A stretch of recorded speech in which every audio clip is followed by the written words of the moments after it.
Hello, everyone, and welcome to my episode 2 kind of breakdown of the Falcon and Winter Soldier review. If you enjoy this, please leave a like and subscribe. It really helps me out. So the episode starts out with Wyatt Russell, and he's kind of going through his old high school locker room stuff. He finds the locker with his name on it, and he sits down and has kind of this heart-to-heart with his buddy, who tells him, "Yeah, I'm kind of nervous about taking on the mantle." And then we cut to him running out onto the field and high-fiving the people, and he does this interview. Essentially, they ask him all sorts of questions and stuff, and it kind of makes you like him a little bit. At least for me, I was feeling like, maybe I don't despise this guy like they want me to, or they didn't want me to, or I guess everyone online wanted me to. And I was kind of like, oh, I kind of like him now. I mean, that naturally takes a heel turn kind of towards the end of the episode where we don't really know what's going on with him. But I was kind of feeling like, oh my gosh, like this actually is a big responsibility for someone to take on. And that's kind of, I guess, where Sam struggled, um, John Walker isn't.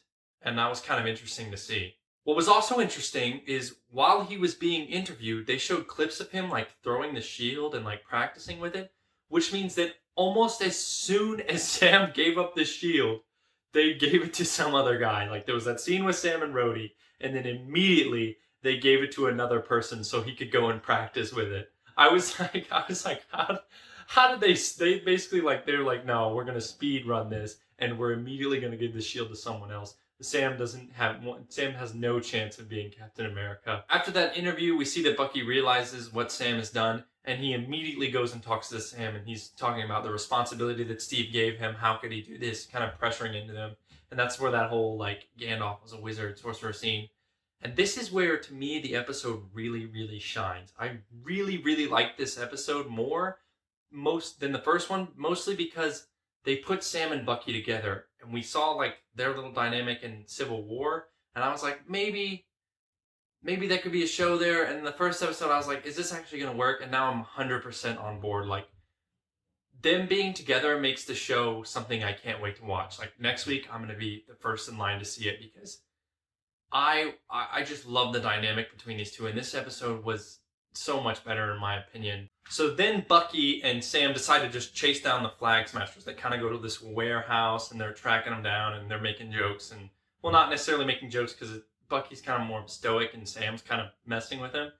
And then they end up basically fighting we see the scenes that we saw from the trailer where they're fighting on top of the trucks. And, Bucky says, that little girl whooped your ass, which turns out she was the leader. So I was right about that. I didn't think the big dude was the Flag Smashers leader. I thought she was, and she is. And that leads right into them discovering that it's not an inhuman, it's not a mutant, it's actually a super soldier, which means that the serum, they've now found out how to do the serum again, which was so interesting. And I love that so much more because it's like the core, basically, like that's a core thing of Captain America, is that he is the super soldier serum. And I really appreciated that that's kind of what they're making the villain. So while they're on this ship fighting, the new US agent shows up. And he's actually kind of a badass. He's throwing around the shield, throwing punches and shit, getting his licks in. And I was like, oh my god, like, he's actually not bad. I was thinking, okay, it's only like a few people who could throw the shield like Captain America does. But apparently everybody can do it. I guess since vibranium's so light, that's what makes it so easy to throw. So yeah, so US Agent just like tosses this shit, and he uses it as like a thing for his buddy to like fall on and slide off in. And then there's that one scene where like Bucky catches it and then just like hands it to him. This was a really badass action scene, and it looks like it's in a movie. They really mastered the ability to basically capture movie level action in an hour-long TV show, and you can really tell. So then eventually after the fight scene, Sam and Bucky kind of end up in this field and they have to walk back, and then John Walker comes up and they're like not clicking, like they're just not having it.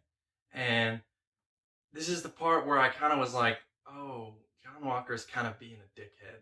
I was like, he went from someone who I was like, I kind of respect, I understand what he's going through, and now it feels like it's kind of getting to his head a little bit that he's like the new Captain America. Like that shit with the wingman stuff with Sam is not really it. I'm kind of like, maybe there's some shifty shit going on. After that, we cut to the Flag Smashers, and what was interesting about this is that there are actually people in the world who agree with him. So there are people with him who aren't necessarily Flag Smashers themselves, but they are allies. Like, they find refugees in a house, or refuge in a house, and somebody's like helping them, which was really cool because like there are like pockets of society that agree and are allies that but like aren't that themselves, and it was kind of interesting to see like how that would relate to people who were like the blip was better. Then the lead girl, Carly, she gets a text from someone, and the text says, "You stole something from me that was mine. I will find you and I will kill you." Interesting. I've got several ideas who that could be, but we'll save it for the theory part of this episode. Stick around. So to get more info on the super soldier serum and kind of what's going on there, Bucky takes Sam to someone named Isaiah, and it turns out it's Isaiah Bradley. So Isaiah Bradley in the comics was, as far as I know, a Captain America before Steve Rogers, who was black, and they kind of like buried him in the history. And they're kind of doing the same thing right now where but except apparently it's different because Isaiah was after Cap and he fought in the Vietnam War. He looks to be about like 70 or 80, but since he does have apparently the super soldier serum, he could be like at least 90 or younger. But it's really cool to me that they're doing that, and it's also a reflection of like it's a reflection of how Sam's feeling, because Sam is someone who gave up the shield, and Isaiah is someone who basically had it stolen from him and then was put into jail. And I really like the part where he grabs the tape recorder and just throws it against the wall and it just goes. But yeah, he's not having any of the Sam Bucky. No, he's not having it. He told him to get the fuck out of his house, basically. After that, Bucky and Sam go out into the street and then they get stopped by cops. And it's kind of like, oh shit, is this really about to happen? They're going to arrest them for just talking with everything going on in our society. I wouldn't have been shocked, basically, if that's what the direction that Marvel was going to go. And I think that would have been really poignant. And it still was a poignant scene. But instead of Sam being who they were clearly targeting, instead of Sam getting arrested, they arrest Bucky for his court. He basically didn't keep up with his court-mandated therapy. Then we cut to the therapy scene, and she says, "I want Sam and Bucky to do this together." She says, "Sam, come on in." And they get into this conversation where they're talking about why Sam gave up the shield. And Bucky looks at him and he's like, "If Steve was wrong about you, then he was wrong about me too." This, to me, means several things. It can, one, mean that he was wrong to not give Bucky the shield, which is not what I think it means. I think what Bucky is saying is that Steve was wrong to give Bucky a second chance, or think that Bucky could be a part of normal society again. If Steve to think that Bucky was still his best friend and could still be there, which is really, that was a great scene. That's pretty much all I have to say about it.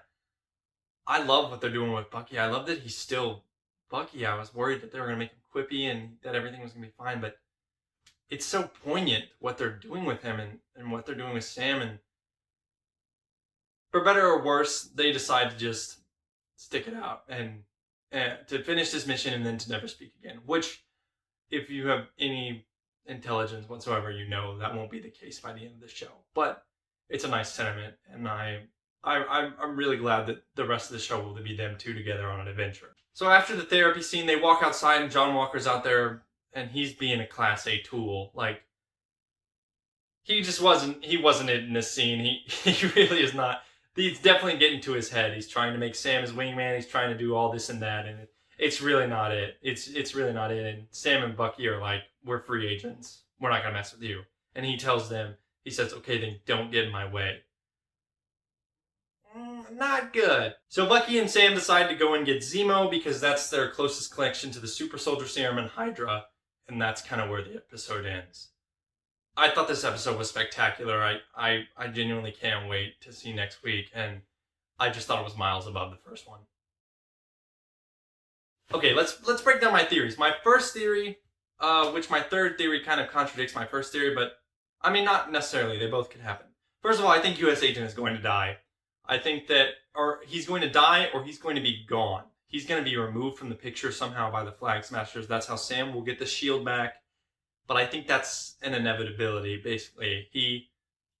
he's a character that's going to leave, and maybe he says something to Sam that inspires him to take up the mantle and be Cap, but somehow he's going to be removed from the picture.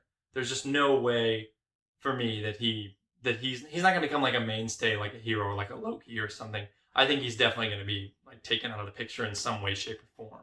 My next theory, and this one is a long shot. Like this one, I would say is a 30% chance of happening. The other one, I would say, is about an 85, 70%. I think that in some way, shape, or form, Steve may return as Old Man Cap in like the final couple of episodes. And he might be the inspiration, basically, to bring Sam back into the Cap. Like, there might be a speech about why he chose him, and like what's going on there. Because I just think Sam needs that push from his old friend, or he needs some kind of push, and whether that's U.S. Agent dying and saying, "Here, take the shield," or that's Steve telling him, "Hey, I chose you because you're the man that I wanted for the job. You need to take up this mantle, please." Or some type of inspirational speech that Steve Rogers would do.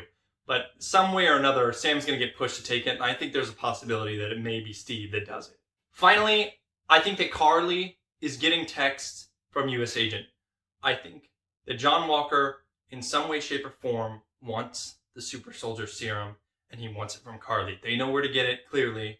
I think that he wants it, and I think he's the one texting her, and I think that that's where the kind of confrontation is going to come from, is that he may be the bad guy wanting the super soldier serum, trying to take them out, but also playing on the government side because they wanted it too. And of course, Zemo's going to get out of prison. There's just no way he stays in prison. I'm thinking maybe that Bucky and Sam team up with Zemo because he's wearing a mask, and I'm thinking the practical use for the mask is that maybe the government lets Zemo out to help Bucky and Sam, so he has the mask so people don't know what he looks like. So it's less of like, oh, I'm Zemo, I'm putting on the purple mask, and more of we're hiding his identity from the public, so that way they don't know who, like, the people don't know that Zemo's the one helping Bucky and Sam find out the case. I think that could be a real possibility, and he definitely gets out at the end of the show or in the next episode. There's no way he's going to stay in prison. And that's going to do it for my episode 2 kind of breakdown talk about a Falcon and Winter Soldier episode 2. I'm really, really excited for next week, and I hope you'll be joining us and coming back for that as well, and talking about episode 3. Within the next week or so, we're going to also have a Let's Talk About show of Godzilla vs. Kong, so be sure to stay tuned and subscribe for that. And also feel free to check out all the other videos that I have uploaded on my channel right now.